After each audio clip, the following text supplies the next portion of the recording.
এতদিন জীবনের ঝুঁকি নিয়ে বিশ্বের সামনে তুলে ধরেছেন যুদ্ধবিধ্বস্ত গাজার সংবাদ। আজ তারা নিজেরাই সংবাদ। সোমবার ইসরায়েলের পৃথক 2 হামলায় নিহত হন 2 সাংবাদিক। খান ইউনিসে তেল আবিবের নির্বিচার বোমা বর্ষণে প্রাণ হারান প্যালেস্টাইন টুডের প্রতিনিধি মোহাম্মদ মনসুর। একই দিন বেইত লাহিয়ায় হামলায় মৃত্যু হয় আল জাজিরার রিপোর্টার হোসাম শাবাতের। ওয়ালটন টেলিভিশন মাত্র 25,490 টাকায় পাচ্ছেন গুগল টিভি।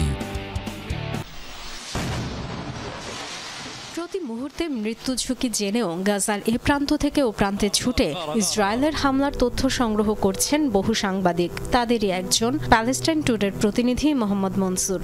সোমবার খান ইউনিসে ইসরায়েলি বাহিনীর বর্বর হামলায় প্রাণ হারান এই তরুণ। কয়েক মাস আগেই 2 সাংবাদিক 19 বছর বয়সী হাসান, 27 বছর বয়সী ইসমাইলের মৃত্যুতে সামাজিক যোগাযোগ মাধ্যমে পোস্ট দিয়েছিলেন আল জাজিরার রিপোর্টার হোসাম শাবাত। বলেছিলেন ছেড়ে যাবেন না রণক্ষেত্র, রেখেও ছিলেন কথা।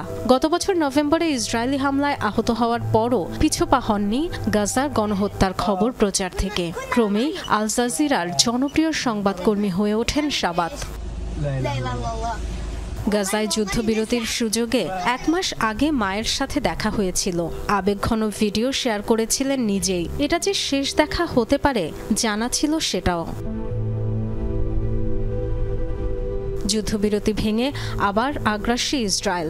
বুম ক্যামেরা নিয়ে আবারও মাঠে নামেন শাবাত। সোমবার বেইত লাহিয়ায় সংবাদ সংগ্রহের সময় তার গাড়ি লক্ষ্য করে হামলা চালায় ইসরায়েলি সেনারা। প্রাণ হারান শাবাত। ইন্দোনেশিয়ান হাসপাতালের কাছে বিস্ফোরণের আওয়াজ পাই, দৌড়ে ছুটে যাই সেদিকে। তখনই দেখলাম আমাদের সহকর্মীকে টার্গেট করা হয়েছে। সাংবাদিক হুসাম শাবাত, আমাদের কলিগ হুসামের গাড়ি এটা। এখানে তার রক্ত লেগে আছে।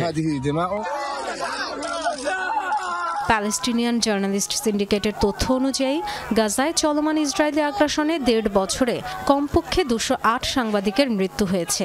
এদের মধ্যে 7 জন আল জাজিরার। এরপরও থেমে নেই শাবাতের মতো সাহসীরা।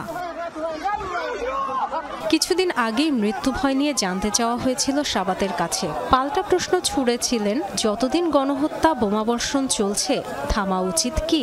আজ অবশ্য ইসরায়েলের বর্বরতায় তার হৃদস্পন্দনই থেমে গেল। Dorothy Tasrin, Jamuna news.